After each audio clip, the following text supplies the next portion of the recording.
नमस्कार, मैं डॉक्टर सूबेदार सिंह। मैं काशी हिंदू विश्वविद्यालय छात्र संघ का महामंत्री रहने के साथ साथ बीआरडी मेडिकल कॉलेज गोरखपुर और काशी हिंदू विश्वविद्यालय के चिकित्सा विज्ञान संस्थान में अध्यापक रहा हूँ। मैंने एनसीसी की बी और सी सर्टिफिकेट पास किया है। Advance leadership course with rock climbing किया है। पिछली वीडियो में मैंने बतलाया था कि किस प्रकार से 2019 में देश की संसद से EWS यानी तबके के लिए 10% आरक्षण की व्यवस्था देश की संसद द्वारा श्री नरेंद्र मोदी ने किया। इस संदर्भ में मुझे आपके सामने कुछ बातों को रखना है।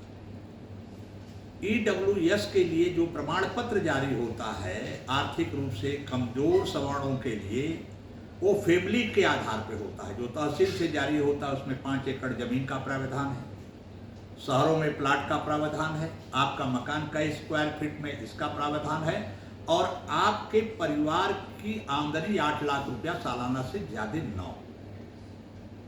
वहीं पर ओबीसी के मामले में केवल पेरेंट्स के आधार पे ओबीसी की सर्टिफिकेट जारी की जाती है तहसील से। माता पिता की कितनी आय है, यहाँ पे अगर कोई भाई 8 लाख से ज्यादा अगर किन्हीं कारणवश कमाने लगा, वह परिवार EWS की कैटेगरी से बाहर हो जाता है।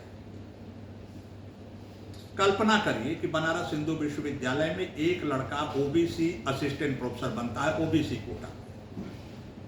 दूसरा लड़का EWS कोटा में असिस्टेंट प्रोफेसर बनता है बनारस हिंदू विश्वविद्यालय में।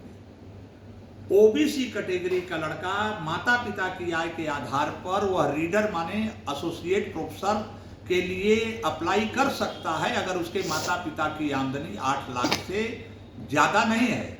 वहीं पर EWS कैटेगरी का लड़का जो असिस्टेंट प्रोफेसर हो गया, वो रीडर के लिए यानी एसोसिएट प्रोफेसर के लिए अप्लाई नहीं कर सकता, क्योंकि उसकी साल की आमदनी 8 लाख से ज्यादा हो जाती है।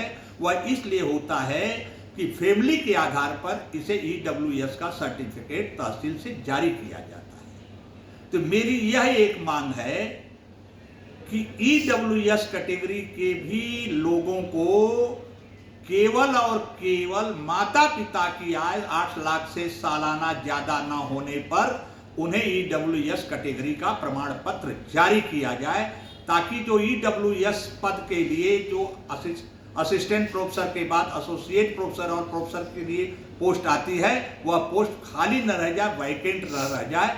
इसके लिए यह मेरी मांग नंबर 1 है। दूसरा, EWS कैटेगरी में के जो लड़के हैं जो सरकारी नौकरी के लिए फॉर्म भरते हैं, उनकी फीस जनरल के बराबर ली जाती है। उनकी आय सीमा सरकारी नौकरी के लिए ओबीसी के बराबर न होकर जनरल के बराबर होती है। तो ऐसी स्थिति में मैं एक बात आज आपके सामने कहना चाहूंगा कि जो EWS कैटेगरी का छात्र है, अगर वो किसी सरकारी नौकरी के लिए फॉर्म भरता है तो उसकी फीस ओबीसी के बराबर उससे फीस ली जाए और उसकी उम्र भी ओबीसी के बराबर किया जाए।